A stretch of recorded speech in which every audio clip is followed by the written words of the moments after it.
कोकणातील प्रत्येक अपडेट जाणून घेण्यासाठी आजच माझे कोकणच्या सोशल मीडिया प्लॅटफॉर्मला लाईक, फॉलो आणि सबस्क्राइब। अलिबाग तालुका आणि शहराला सतावणारी वाहतूक कोंडीची समस्या आता गंभीर बनली आहे। या ज्वलंत प्रश्नावर काँग्रेस नेते राजाभाऊ ठाकूर यांनी जिल्हा प्रशासनाचे लक्ष वेधले। त्यांनी जिल्हाधिकारी किशन जावळे यांची प्रत्यक्ष भेट घेऊन त्यांना सविस्तर निवेदन सादर केले।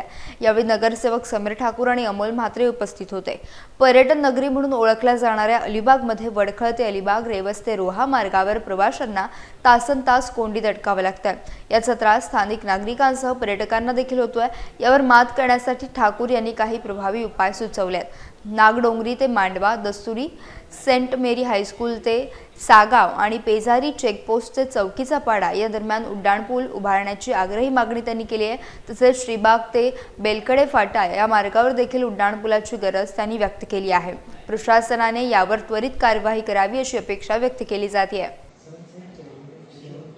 आता आपल्याला माहिती आहे वाढते शहरीकरण आणि ह्या सर्व शहरीकरणामुळे वाढती वाहतूक कोंडी, या वाहतूक कोंडीला आळा बसण्यासाठी, कारण आपण बघतो अलिबाग रेवस रस्ता असेल, अलिबाग पेण असेल, अलिबाग रोहा रस्ता असेल, या इथे जी प्रचंड वाहतूक कोंडी होते आणि शनिवार रविवार सुट्ट्यांच्या दिवशी हजारो पर्यटक, हजारो गाड्या येत असतात आणि ह्या वाहतूक कोंडीमुळे जो संपूर्ण जनमानसाला त्रास होतो तो त्रास टाळण्यासाठी, तसेच आपली जी जुनी मोठमोठी वडाची झाडं, पिंपळाची झाडं किंवा इतर सर्व आपली जी निसर्ग संपन्नता आहे ही टिकवण्यासाठी मी आपल्या जिल्हाधिकाऱ्यांना ह्या तिन्ही रस्त्यांवरती अलिबागपासून नागडोंगरीपासून आपल्या दस्तुरीपर्यंत, नंतर आपल्या अलिबाग श्रीबागपासून बेलकडे फाट्यापर्यंत आणि पेण रस्त्यावरती आपल्या साधारण रिलायन्सचा पेट्रोल पंप आहे त्या पेट्रोल पंपापासून सागाव मारुतीपर्यंत आणि पुढे पेजारी चेकपोस्टपासून पोयनाड नाही चौकीचा पाडा म्हणजे शहाबाज तिथपर्यंत आपण उड्डाण पूल बांधावे।